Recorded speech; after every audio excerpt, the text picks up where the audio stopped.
ฮักแพงกันเมื่อทุกคนน้องสวัสดีFCลาอ้อมจ้าทุกคนเปิดภาพมากับบรรยากาศยามแดงจ้าทุกคนน้องอ้อมจะพาทุกคนไปเบิ่งทางสีเฮือนเนาะทุกคนพากันทาแล้วจ้ะพากันทาสีแล้วจ้าทุกคนก็จะเสร็จแล้วนี่ทุกคนแนมในกล้องมันอาจจะเบิ่งคือสีขาวมุนๆนะทุกคนแต่บ่แม่นเนาะสีเป็นแบบว่าเนาะเป็นสีควันบุหรี่แต่ทุกคนเห็นเนาะสีควันบุหรี่อ่อนๆแนมเบิ่งในกล้องมันอาจจะเบิ่งคือสีขาวแบบขาวมุนๆเนาะทุกคนแต่ว่าความจริงแล้วเป็นสีบุหรี่นะทุกคนเนาะควันบุหรี่แต่เอาว่าเนาะสีหรือว่าอีกสีหนึงก็จะเป็นสีขี้เถ้าอะไรทุกคนเลยเนาะแต่ว่าสีจริงมันน้องอ้อมก็บ่ฮู้เนาะทุกคนจะพาทุกคนไปเบิ่งจ้ะว่าเพื่อนน้องอ้อมจะอันนี้ได้มาถ่ายทุกคนเบิ่งกันจนค่ำแล้วทุกคนมื้อวานนี้บ่ได้ลงคลิปไปเบิ่งก็ต้องกราบขอโทษขออภัย FC ทุกคนหลายๆเนาะว่าในเมื่อยแฮงจนแบบบ่ได้ลงคลิปให้ทุกคนเบิ่งเลยจ้ะทุกคนเนาะมามื้อนี้ล่ะอ้อมจะพาทุกคนมาเบิ่งทางสีเฮือนน้องอ้อมเป็นสีแนวใดทุกคนน้องอ้อมเบิ่งก็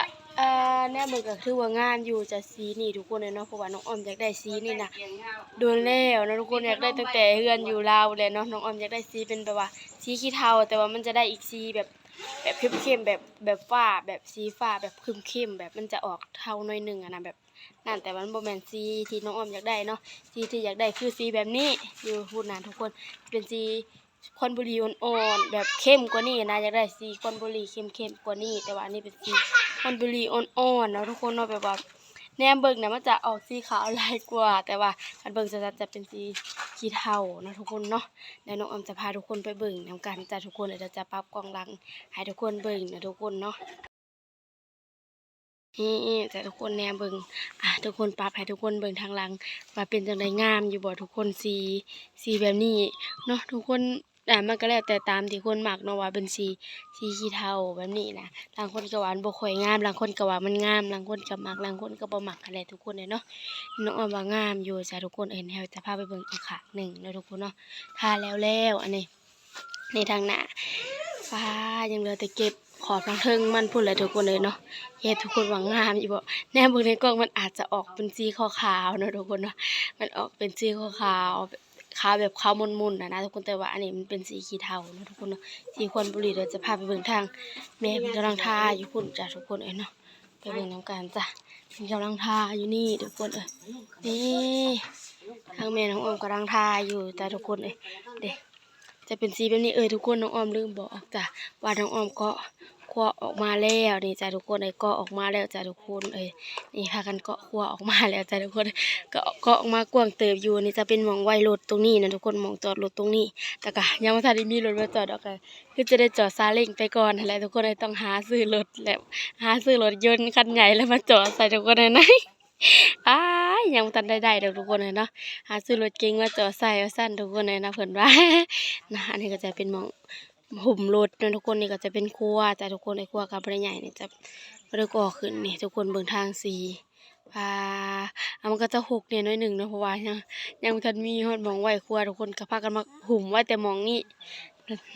นี่ทุกคนเบิ่งเดี๋ยวจะพาไปเบิ่งในสีในครัวมันเป็นสีแบบใดนี่แนมเบิ่งในกล่องมันออกสีขาวลายกว่านะทุกคนมาเบิ่งในคุนี่สีแบบนี้ทุกคนแต่บ่ได้ขาวแบบสีนี่เลยจ้ะทุกคนเนาะทางแม่น้องอ้อมทาลบไปลบมา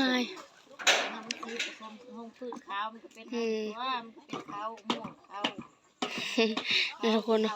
ทาลบไปลบมาอยู่นี่แหละทุกคนยังแหลมบ่แล้วจึงสิเก็บสีมันเนาะทุกคนเนาะทาแล้วก็จึงจะหาไหลเก็บเนาะทุกคนเนาะยังเหลือแต่ข้างในจ้ะทุกคนเนาะข้างในบ่ฮู้จะใส่สีนี่คือกันบ่ถ้าทางในใส่สีนี่น้องอ้อมว่ามันจะบ่งามเนาะเพราะว่าสีเป็นแบบนี้ใส่ข้างในมันอาจจะบ่งามแต่ว่าข้างนอกนี่งามทุกคนเลยเนาะแต่ถ้าเป็นข้างในนี่น้องอ้อมบอกได้เลยว่ามันบ่ค่อยงามปานใดเนาะเป็นสีข้างในนะทุกคนต้องสีข้างในน้องอ้อมอยากได้เป็นสีแบบว่าสีน้ำเงินนะทุกคนเนาะอยากได้เป็นสีฟ้าอ่อนๆอะไรทุกคนเลยเนาะจริงๆแบบว่าแบบธรรมชาติเย็นๆนะทุกคนเนาะคิดไปแล้วอันนี้มันบ่ได้เป็นสีแบบสีเย็นนะทุกคนเนาะนี่มันบ่ได้เป็นสีเย็นแบบมันเป็นสีแบบคล้ายๆสีห้องพื้นเลยแบบเกาะไปเลยนะทุกคนถ้าเป็นสีเย็นมันจะแบบว่าถึงน้ำแล้วมันจะมื่นเลยจ้ะอันนี้ทุกคนแต่ว่าโบเนาะว้าวมันจะเป็นแบบต่างมันมีแบบลายแนวทุกคนสีถ้าเป็นแบบว่าสีน้ำสีเย็นมันก็จะแบบว่ามันติด พลาสติกนี่มันจะลอกออกได้แต่ว่าอันนี้มันลอกบ่ได้ทุกคนมันจะเกาะไปเลยจ้ะทุกคนเลยเนาะว่าทุกคนว่างามอยู่บ่ FC ว่างามอยู่บ่ทางครัวก็เกาะออกมาแล้วทุกคนเลยเนาะนี่ติดโครงแล้วทุกคนยังแต่ใส่หลังคาจ้ะอ่าติดโครงแล้วก็ยังเหลือแต่ใส่หลังคาเนาะทุกคนเนาะใส่หลังคาแล้วก็เสร็จปะนี่แล้วก็ก่อเนาะทุกคนก่อขึ้นมาเนาะเพราะว่าว่านนี่ก็บ่ได้ถ่ายทุกคนเบิ่งซ้ำตอนตั้งเสาเนาะทุกคนเพราะว่าน้องอ้อมก็มัวแต่ผสมปูนเฮ็ดเวียกจนค่ำจ้ะทุกคนก็บ่ได้ถ่ายทุกคนเบิ่งก็ต้องขอโทษขออภัยทุกคนหลายๆแหละน้องอ้อมก็จะพยายามถ่ายให้ทุกคนเบิ่งทุกมื้อเลยจ้ะทุกคนจะบ่ให้ขาดเลยเนาะทุกคนต่อไปนี้ทุกคนเด้อนะอ่านี่จ้ะทุกคนเบิ่งทางหน้าทุกคนว่างามอยู่บ่แนมแต่ไกลมันก็แนมแต่ไกลสีมันจะเป็นอีกแบบหนึ่งเนาะทุกคนเนาะบัดแนมใกล้ๆมันจึงจะออกแบบว่าแนมคักกว่าทุกคนแนมแต่ไกลจะประมาณนี้แบบคือขาวล้วนเลยนะแนมแต่ไกลทุกคนเลยเนาะทุกคนว่างามอยู่บ่ทุกคนสีนี่พอผ่านอยู่บ่ FC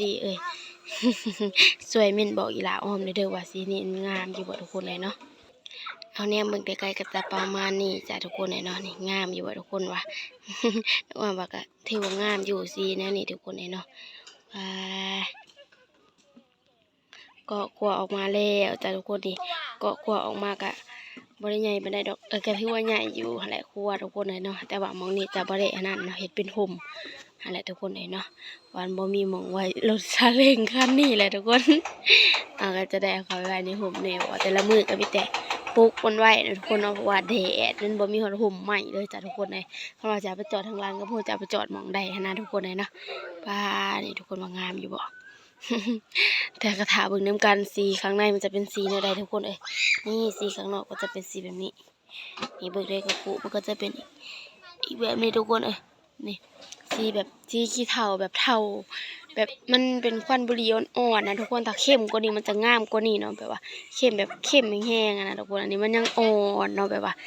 อ่อนๆเน้นบ่ค่อยเข้มปานใดนะทุกคนมันจะมีแบบเข้มแบบอ่อนเนาะทุกคนเนาะแต่อันนี้มันแบบอ่อนมั้งทุกคนเนี่ยแนมเบิ่งก็จะบ่ออกมันจะบ่ออกสีเทาปานใดเนาะมันจะออกแบบว่าสีขาวมากกว่านะทุกคน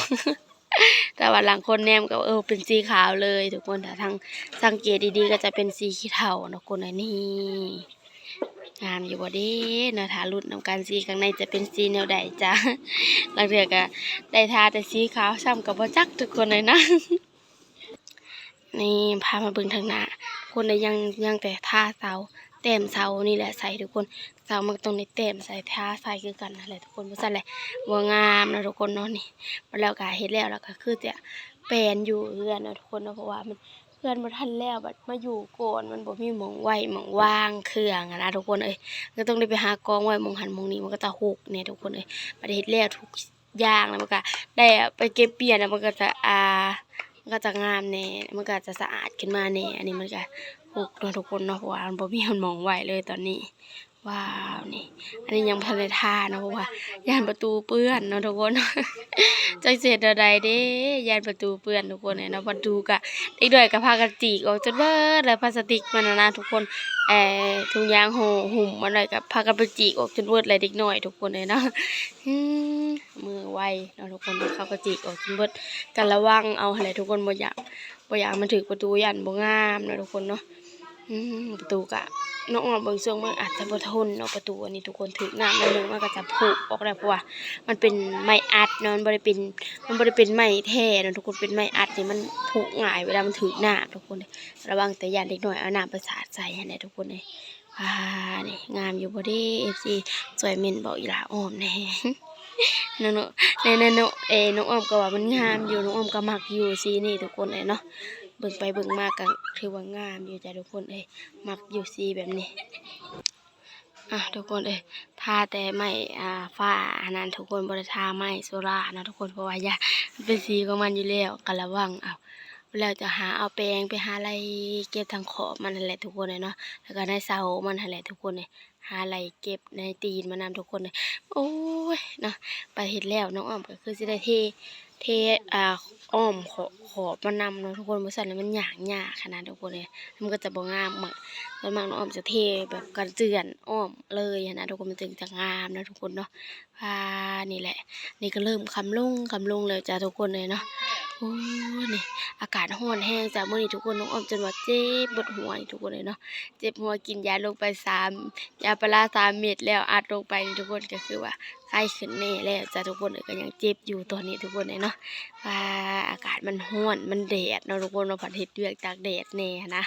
ต่อเฮ็ดบ่ได้หนักบ่ได้หลายปานใดก็มันตากแดดเนาะอากาศแบบว่าบางมื้อแดดบางมื้อก็ลมบางมื้อก็หนาวแบบนี้นะทุกคนเอ้ยเนาะอากาศมันเปลี่ยนไปเรื่อยๆจ้ะทุกคนเอ้ยนี่น้องอ้อมก็คือจะได้จบคลิปไว้เพียงเท่านี้เนาะทุกคนเนาะก็จะมาถ่ายให้ทุกคนเบิ่งมื้ออื่นเนาะทุกคนสำหรับคลิปนี้อีหลาอ้อมก็จะขอตัวไปแล้วฝากทุกคนกดไลค์กดแชร์เป็นกำลังใจให้อีหลาอ้อมเด้อถ้าคนเบิ่งจบน้องอ้อมก็ต้องกราบขอบคุณขอบใจหลายๆให้แหละเนาะทุกคนถ้าทุกคนเบิ่งจบสำหรับคลิปนี้ก็จบไปแล้วสบายดีพบกันคลิปหน้าจ้า